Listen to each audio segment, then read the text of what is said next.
2 Corinthians chapter 8, we'll be reading verses 1 through 5. Moreover, brethren, we do you to wit of the grace of God bestowed on the churches of Macedonia, how that in a great trial of affliction, the abundance of their joy and their deep poverty abounded unto the riches of their liberality. For to their power I bear record, yea, and beyond their power. They were willing of themselves, praying us with much entreaty, that we would receive the gift and take upon us the fellowship of the ministering to the saints. And this they did, not as we hoped, but first gave their own selves to the Lord and unto us by the will of God. How to get out of debt, part 8. Let's pray. Father, thank you for tonight. Pray that you'd bless this time, this message. And Lord, I pray you'd bless the various activities to follow. Pray that you'd just guide with our fellowship. Pray that you'd speak to our hearts tonight. In Jesus' name, amen. I believe that tonight we'll wrap up this series on getting out of debt. We left off last time with number 21. That is the tithe. And this is such an important part. There are Christians that struggle for years because they don't learn this part. And by the way, this is just part of the whole solution. If you tithe, but you are irresponsible with the rest of your finances, you may find that God doesn't bless your irresponsible ways, even though you tithe. But for a lot of people, that's not in question. They don't tithe. Now, for some, it may be out of ignorance. They've not yet been instructed. Maybe they're new Christians. They've never read it in their Bibles or heard it taught. For most people who don't tithe, that's not the reason, however. Let me give you the reason why some people don't tithe. And you might say, well, that's easy. I don't have enough money to tithe. But that's not the reason. You don't have enough of some things, but money's not one of them. There are at least 4 things that maybe you don't have enough of, and I want to look at those tonight. Number 1 is you don't have enough faith. You don't have enough faith. Mark 12, 41 through 44, Jesus sat over against the treasury and beheld how the people cast money into the treasury, and many that were rich cast in much. And there came a certain poor widow, and she threw in 2 mites, which make a farthing. And he called unto him his disciples, and saith unto them, Verily I say unto you, that this poor widow hath cast more in than all they which have cast into the treasury. For all they did cast in of their abundance, but she of her want did cast in all that she had, even all her living. And so we would say that's extreme, but she thought, I don't have much anyway, I might as well just give it to God. And so her poverty did not keep her from giving. Hebrews 11:6 says, but without faith it is impossible to please him. Not difficult, not rare, but impossible to please him. For he that cometh to God must believe that he is, and that he is a rewarder of them that diligently seek him. The psalmist would say in Psalm 37, I have been young, and now I'm old, yet have I not seen the righteous forsaken, nor his seed begging bread. So the psalmist says, I've lived a long time, and this one thing I've learned, God can take care of his children. Romans 14:23, he that doubteth is damned if he eat, or condemned if he eat, because he eateth not of faith. For whatsoever is not of faith is sin. God wants us to live our lives by faith. 2 Corinthians 5:7, we walk by faith, not by sight. 1 John 5:9 says, if we receive the witness of men, the witness of God is greater. It goes on to say, in the next verse, he that believeth not God hath made him a liar. So we don't trust God. We don't take God at his word. And faith is just taking God at his word and believing what he says. A lot of times we've talked about the fact that a lot of times we misuse the word faith. So I have faith that God is going to heal my grandmother. No, you might have expectancy or hope, but you don't have faith unless you have a biblical promise that God is going to heal your grandmother, which you don't have, by the way.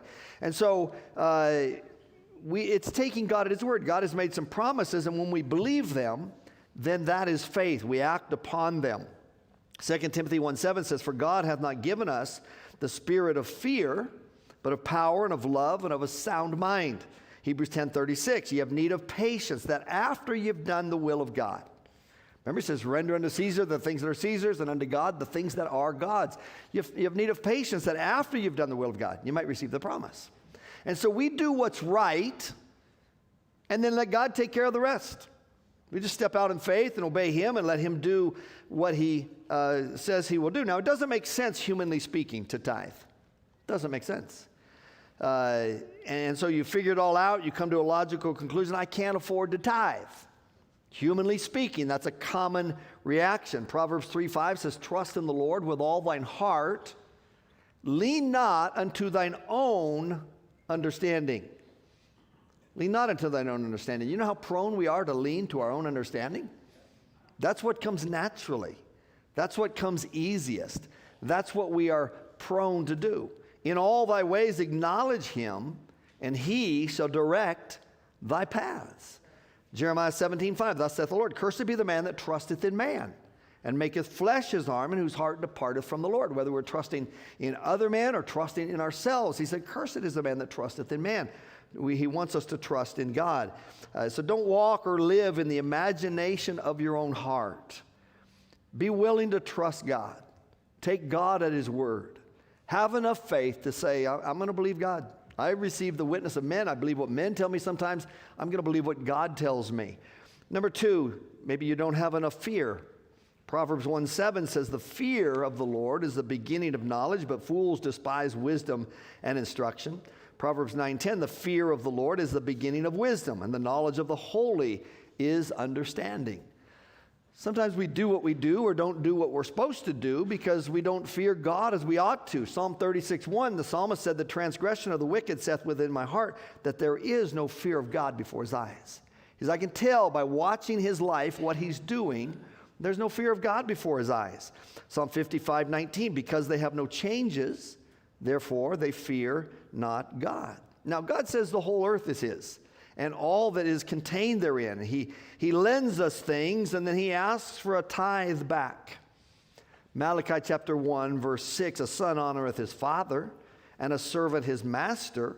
If then I be a father, where is mine honor? And if I be a master, where is my fear, saith the Lord of hosts? He goes on in that book to say, will a man rob God? Yet ye have robbed me. But you say, wherein have we robbed thee?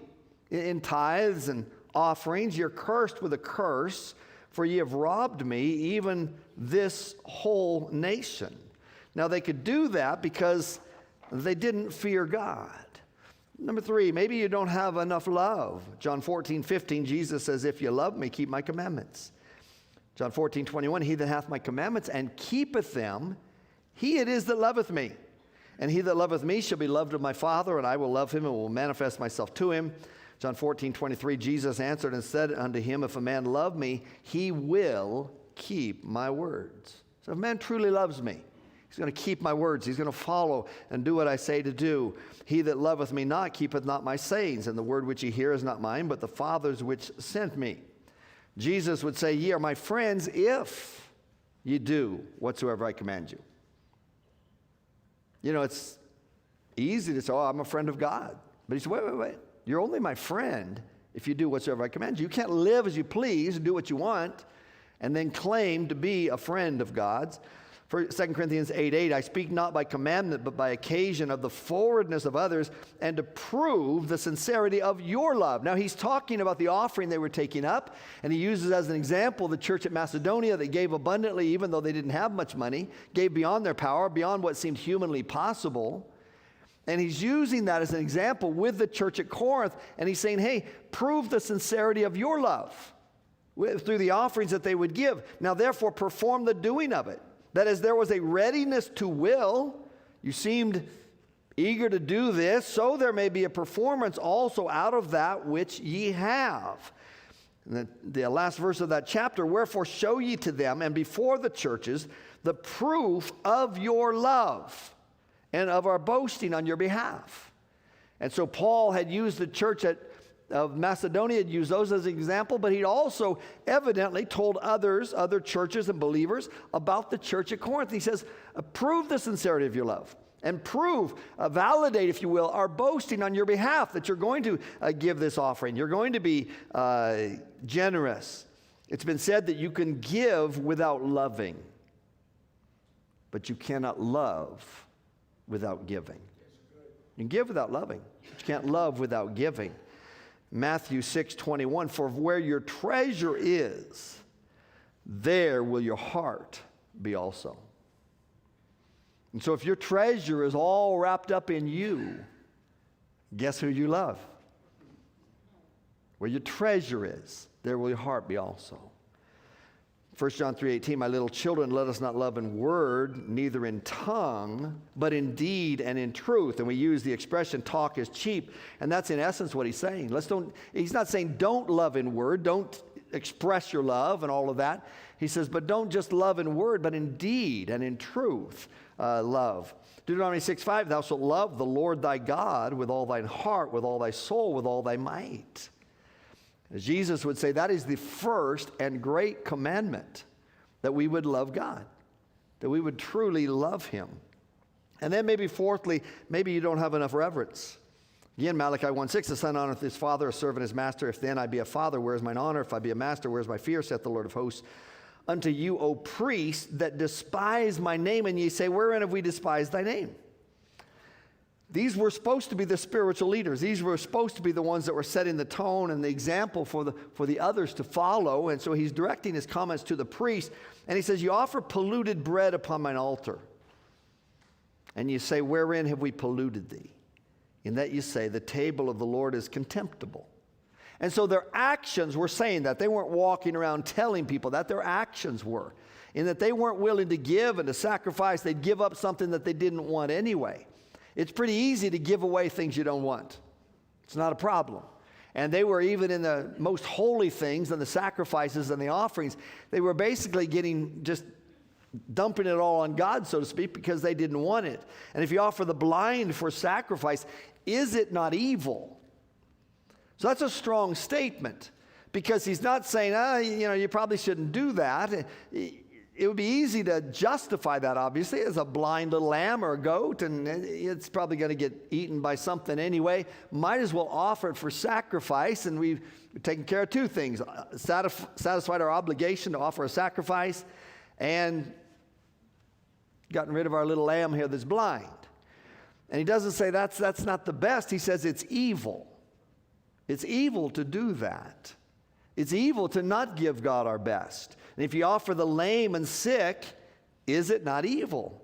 And again, you have a crippled lamb, you have a lamb that's sick, you think, hey, let's get it down to the temple, let's offer it before it dies.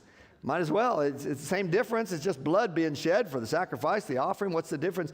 And he says, is it not evil? Offer it now unto thy governor. A very pointed remark here. You'd be embarrassed to offer it to your governor. You'd be embarrassed to offer it to somebody that you might hold in esteem and value them. He'll offer it now unto thy governor. Will he be pleased with thee? Or accept thy person, saith the Lord of hosts?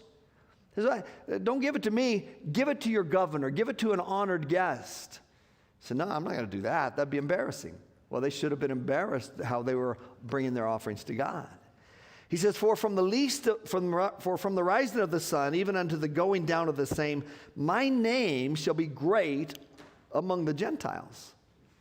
Now, that was an offensive statement. We read it, it doesn't mean anything. But they looked down on the Gentiles. For them, many of them, that Jewish mindset, Gentiles were heathen dogs. Many of them felt Gentiles could not be saved.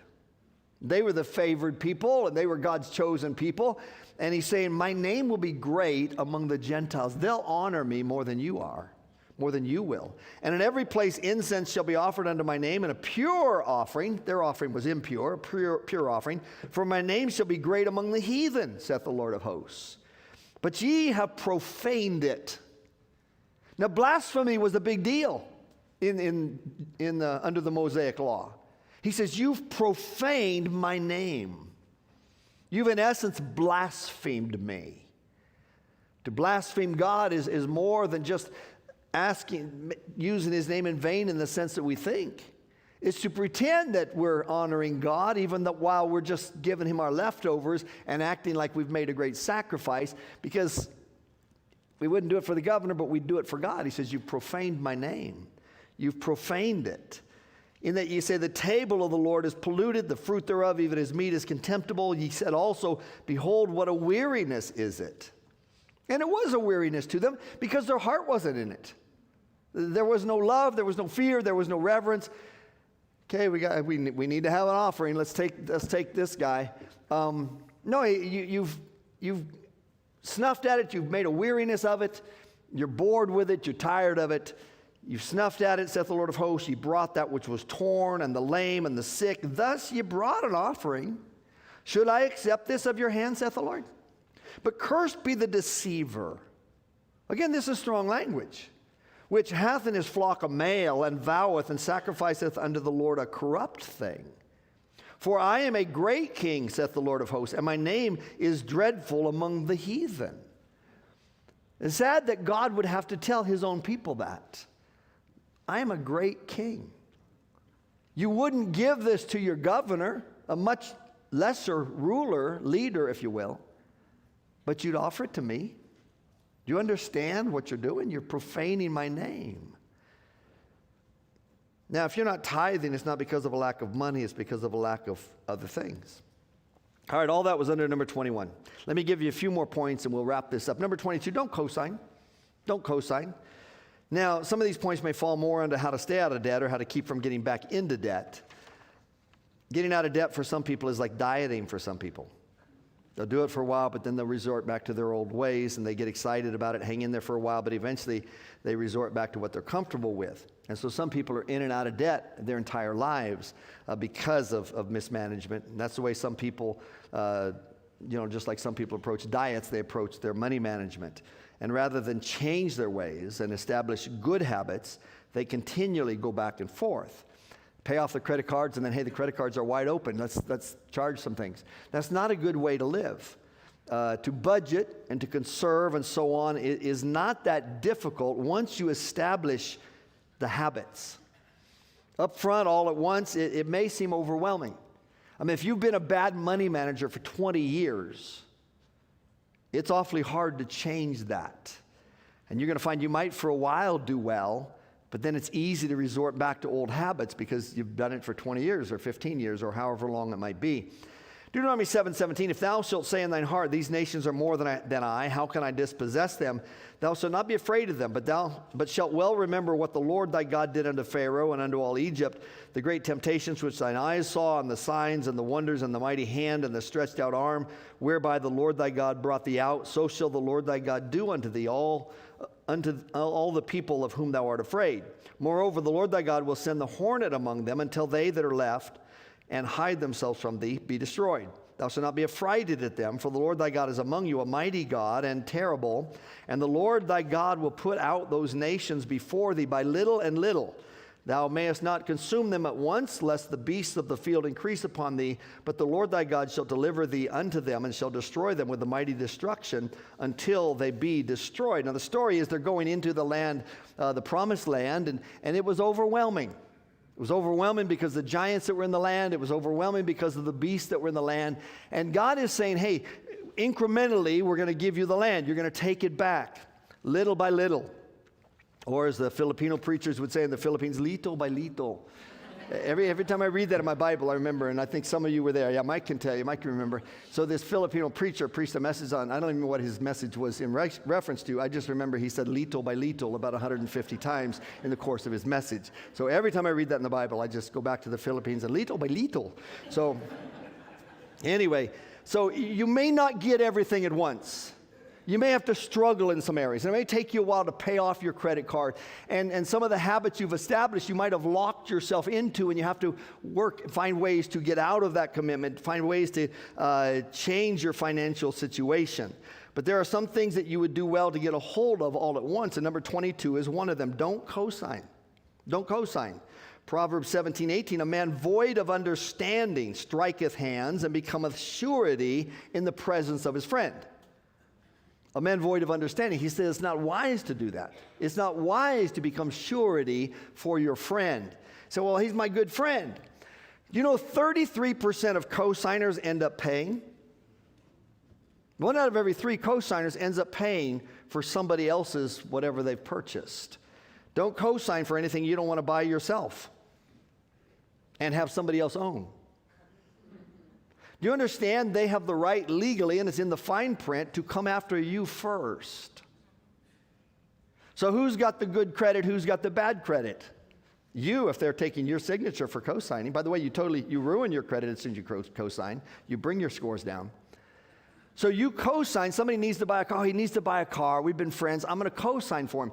33% of the time, you end up making the payment. And you don't get the car, he does. That's how it works. You start paying on his car. You start making his car payment. And a lot of times that's pretty difficult on relationships. You might have started out as good friends, but you co-signing. You're, well, I don't want to tell him no because then we've been friends. You might end up not being friends in a major way. As you see him tooling around town in the car you're buying. So don't co-sign. Proverbs 22:26, be not thou one of them that strike hands, or of them that are sureties for debts. He that is surety for a stranger shall smart for it, and he that hateth suretyship is sure. So it's kind of a play on words. If you hate suretyship, and that he says you're going to be more sure. Financially, you're going to be far better off. Proverbs 6:1, my son, if thou be surety for thy friend, if thou hast stricken thy hand with a stranger, thou art snared with the words of thy mouth. Thou art taken with the words of thy mouth. You've trapped yourself, he's saying. Financially, you've trapped yourself. Do this now, my son, and deliver thyself when thou art come into the hand of thy friend. Go, humble thyself, make sure thy friend. Give not sleep to thine eyes, nor slumber to thine eyelids. In other words, this is an important thing to try to get yourself unentangled from. Deliver thyself as a roe from the hand of the hunter, and as a bird from the hand of the fowler. If you can get out of this commitment, this obligation, then go try to get released from it because you've ensnared yourself. Far better to never get ensnared in the first place. All right, number 23. Don't buy timeshares. Sorry. Now, and if you did a long time ago and the price was good and it didn't cost you that much, that's one thing. But you know, timeshares sell for 20 to 50% on the secondary market of the original cost. 20 to 50%. You're not saving money on your future vacations. It's a carefully packaged sales presentation. It is. They are going to present, and they have a little notebook, and they have charts, and they have all these things, and they're going to present their side, and they're only going to tell you their side. And they're going to deal with, for instance, hotels, and hotels cost X number of dollars, and hotels have been going up for 32% a year for, whatever, and by the year 2040, it'll cost you $1,000 a night to spend in a hotel. But you, because you're smart, you're going to give them $20,000, and then you're going to be able to stay for free. Well, it's not free. And they're not factoring in, and you can stay all over the world. Well, you have to fly there. You have to have enough money for your airfare to get there to start with. And you're going to pay a yearly maintenance fee, and then some places you pay, yes, your hotel is covered, but your parking isn't. And your parking could be $50 a night. And so how cheap is your hotel if you're paying thousands? How cheap is your vacation if you're paying thousands every year in a maintenance fee, and you're having to fly to wherever you're going, and you having to pay taxes when you get there. That's also added on sometimes. You have to pay parking when you get there. What happens is, with normal budgeting, there might be years you can't afford to go on vacation, so you don't go. You have a timeshare, and now, well, we already paid for it, so we ought to go. And you're going to get yourself into debt because you can't afford to buy the plane tickets. And you have to keep paying the maintenance fees. And the maintenance fees go up every year. And also the other little fees that they nick you with. And so it gets very expensive. Not just the down payment, not just the monthly payment, not just the yearly service fees, all those additional fees. And again, if this message is a day late and a dollar short, there are companies that can free you up. One company, I know just one of the companies that gets people out of timeshares, just one of the companies, gets over 500 calls a day from people wanting to get out of their timeshares. Over 500 calls a day. And that's just one company. So that will let you know that slick sales presentation where they show you how much you're going to save, you're probably not going to. And they're going to get you in with little gifts and things like that. And I've been to enough timeshare presentations that I've sat through quite a few. I'm Scottish, so it's just like water off a duck's back, But it's funny because they give you all these numbers. And so I remember one time my wife and I don't know where we were up north somewhere, went to one because they give you $100 for going. So we went, and she's going through all these numbers, and I said, wait, but these numbers, this isn't accurate here. Are you telling me that I'm just whatever? And I said, yeah. In essence, you're not being honest with these numbers here. That's not true. Your numbers don't add up. That's not correct. But they carefully package it, and they make it look very attractive, and they want you to look through these books. And where could you go if money was no object?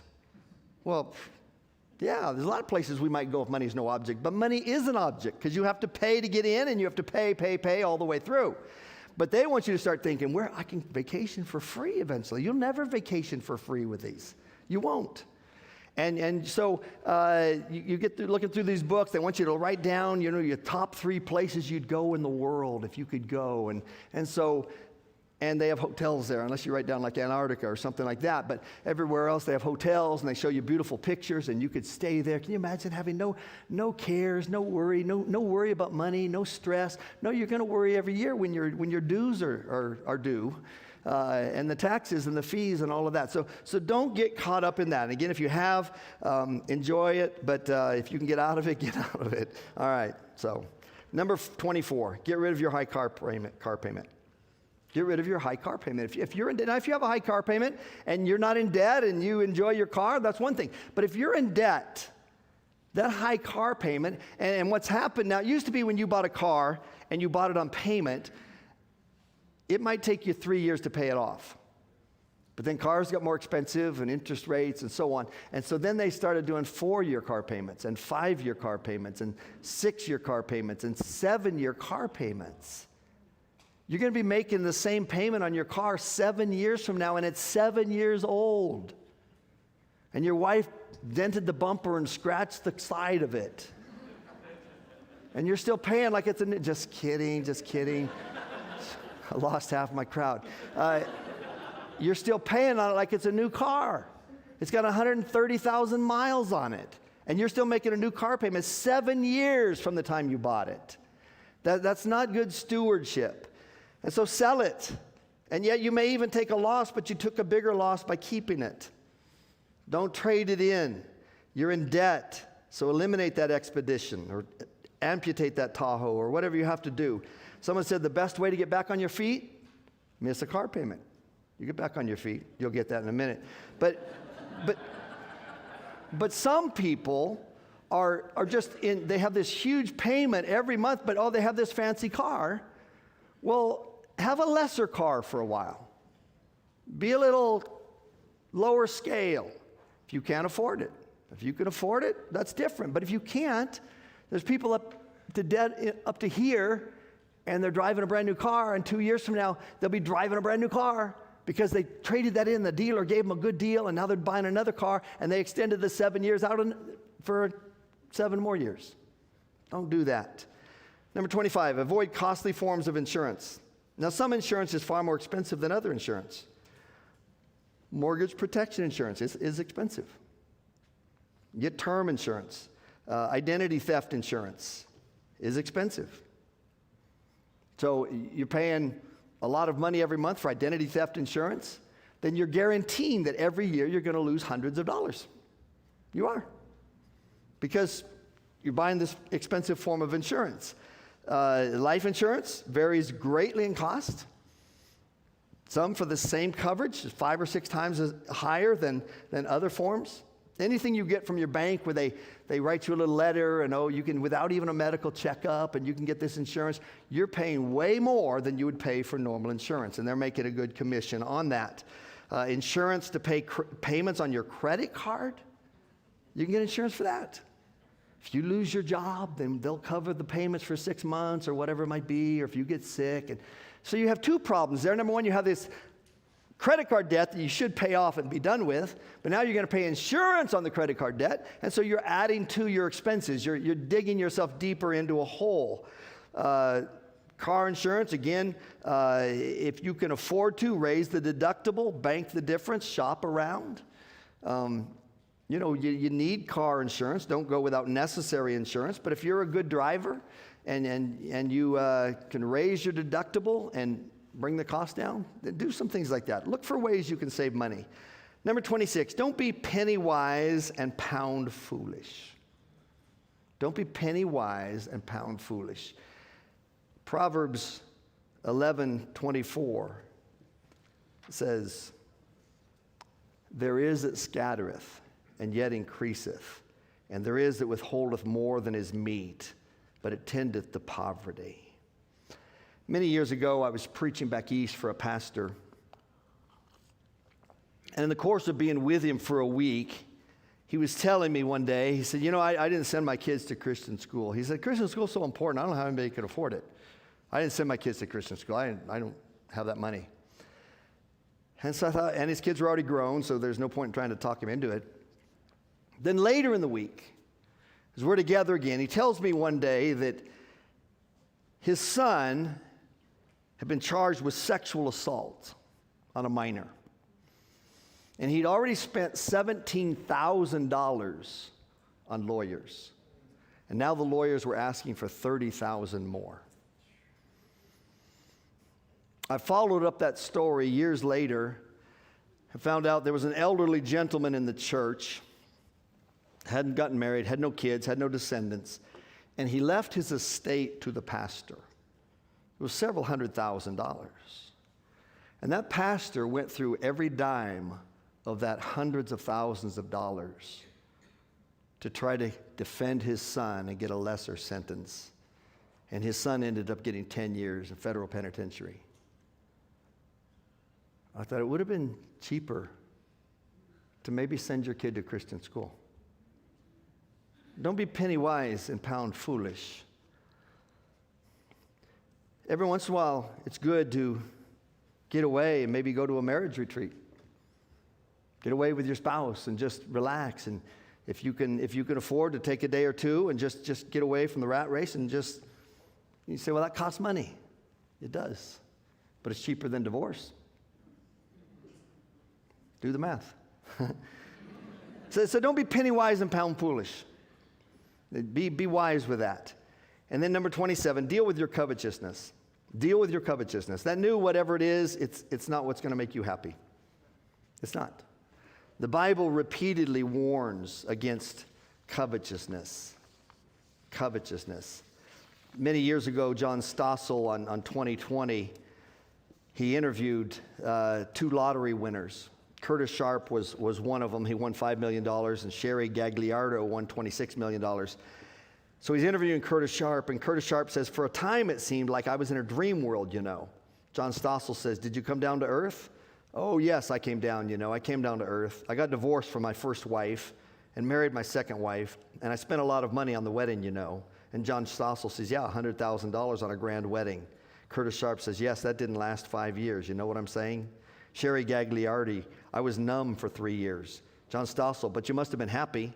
Sherry Gagliardi, yes and no. I got a divorce 2 years after we had won. People have a misconception about having money. You go out and you go, oh, that's what I want, I'll buy it. Well, a couple weeks later, it's like, that emptiness comes back. Then what? Curtis Sharp interjects, how many suits can I wear? How many hats can I wear? You know what I'm saying? And so here's 2 people, one won $5 million, one won $26 million. Both of them divorced. One of them divorced twice since winning all this. This is going to bring so much happiness. If I can have this, if I can have this money, I can have this house, this car, whatever it might be. No, those things will never bring permanent happiness. They might bring some temporary thrills, but there's what's called the law of diminishing returns. When you look to things for your happiness, the most happiness you're going to get from them is the first few days, and then it just gradually goes down. So if you're looking to things for happiness, you're not going to be a happy person because things cannot satisfy for long. Dr. Myers, who spent 6 years examining hundreds of studies on happiness for his book, says once you're past poverty, money often doesn't help, no matter how much stuff you buy. Clearly, the stockpiles of CDs, the closets full of clothes, the big screen stereo systems don't do it. One reason more money doesn't make us happier is because people adapt. Having achieved that level of wealth, said Dr. Myers, people get used to it, and it takes new increments, a faster computer, a bigger TV screen, or whatever to reduce the joy. To reduce the joy is a concept you see even in babies. Give a baby a mobile with 2 objects, and most like it. But researchers at St. John's University in New York discovered that when kids were given a 10-object mobile, those little things hang over the crib, and then later returned to the 2-object mobile, they lost interest. Some cried. Now, originally they were happy with the 2-object mobile, but then they get the 10-object one and the 2-object, and so some even cried when they were given that one later. Were they spoiled? That word comes to mind when we think about adults and money. No matter how many things some people acquire, their joy runs out of juice. The UN Development Report shows that the income needed to fulfill consumption aspirations doubled in the U.S. in 8 years' time. Whatever income that we feel we need to have, people think, and we need more and more and more. Dr. David Myers says, just look at the lifestyles of the rich and famous. Don't they look happy? Wouldn't you be like them? He's being sarcastic. John Stossel says, yes, I am. I'm on TV. Dr. David Myers, so are you very happy? John Stossel, no. Then he says, that was embarrassing. I have money and I've achieved success in a glamorous field. When I was 20, if someone told me that I would someday have what I have now, I would have predicted that I would be deliriously happy. But I don't wake up happy, eager to go to work. Instead, I wake up worrying. What will I do on 2020 this week? Is my story good enough, interesting enough? I fear it isn't. What if I don't have time to fix it? And so on. I'm a worrier. Ever-rising desires mean never-ending dissatisfaction. That's what it means. Covetousness is idolatry, the Bible says. We're looking to other things to try to bring happiness in our lives. 1978 heavyweight champion Muhammad Ali declared that he was broke. He had made $50 million. I have a stack of articles on athletes that made tens of millions, hundreds of millions of dollars and ended up broke. Dale Strawberry used to play for the New York Mets, a very successful baseball player, paid millions of dollars. He actually tried to buy his mother a home in San Dimas, which was a nice gesture, but he didn't qualify for it. Just a regular home, making tens of millions of dollars, but he was up to here in debt. He couldn't even afford to buy his mom a home because of covetousness, never-ending desires. Proverbs 13:11 addresses finances. Proverbs 13:11, wealth gotten by vanity shall be diminished. Vanity, playing the lottery, money that comes in too easily. But he that gathereth by labor shall increase. Proverbs 1:32, the prosperity of fools shall destroy them. God would say to the children of Israel in Leviticus 26:26, ye shall eat and not be satisfied. Not be satisfied. And how many people live their lives that way? Psalm 106:15 says he gave them their request, but sent leanness into their soul. They didn't have what they wanted to have. They didn't have what they thought they could get. It didn't satisfy. When they got what they wanted, they didn't want what they got. And how many people live their lives that way? Say, if I could only have this, I'll be happy. If I could only have this, I'll be happy. And it's not going to bring happiness. Then number 28, thoroughly think through anything to do with finances. I cannot emphasize this enough. First thing heard in financial counseling, almost inevitably, is we didn't think about that. Or I never thought about that. Well, I guess we never really thought it through. I never looked at it that way. No, thoroughly think through everything to do with finances. There are myriads of companies out there that want your money. And they're good at getting it from people.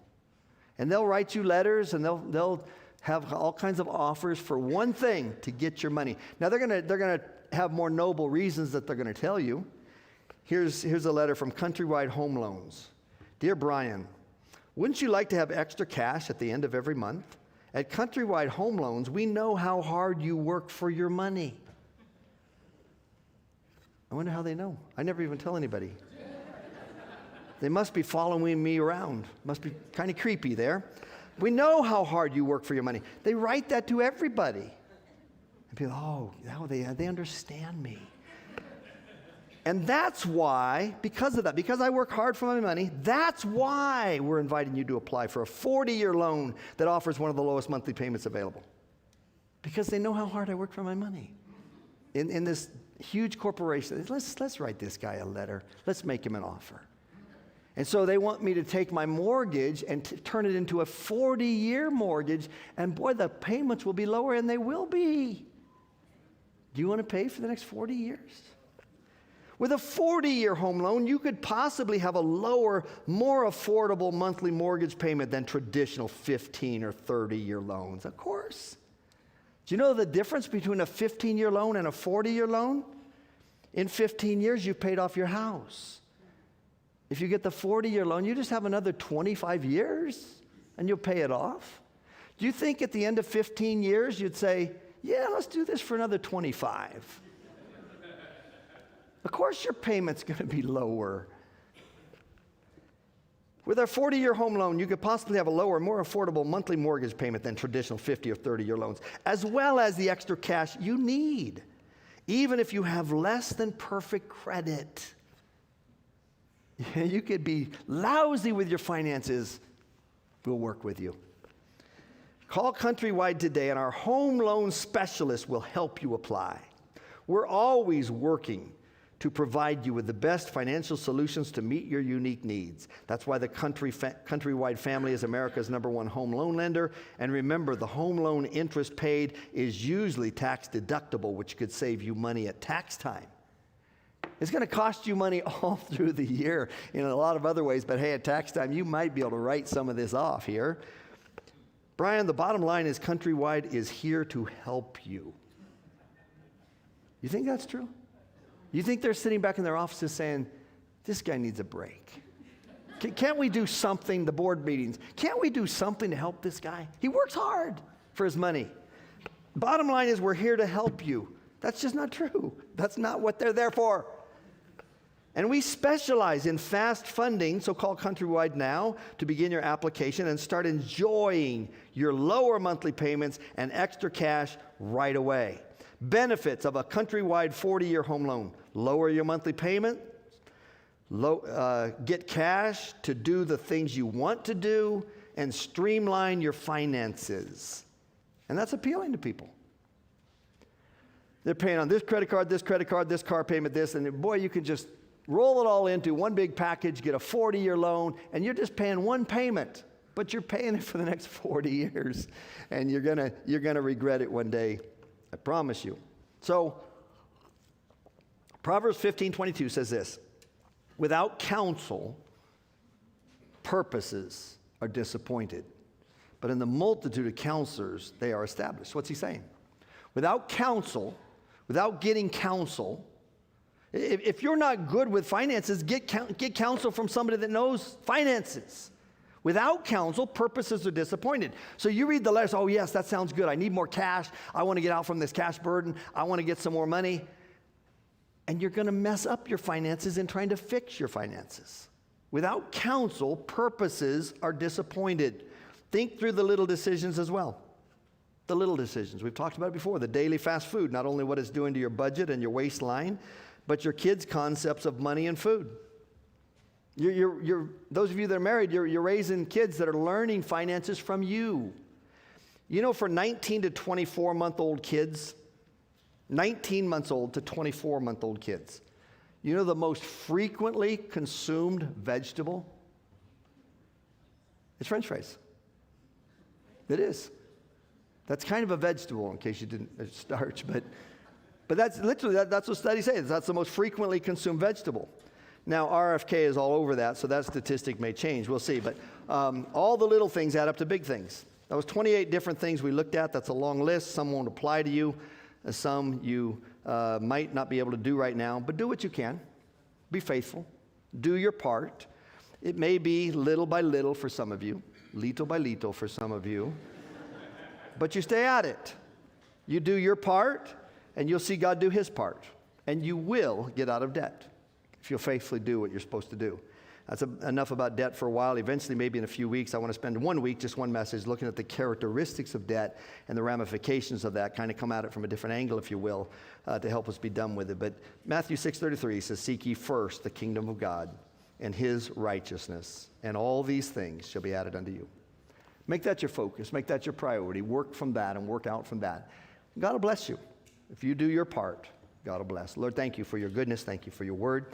Pray that you'd help us, Lord, to be doers, not just hearers. Oh, God, forgive us for being hearers only so often. Help us be doers and help us put in practice the things that will help us to steward better the finances you've given us. I pray that you bless this invitation time and the activities to follow. In Jesus' name, amen. With heads bowed and eyes closed.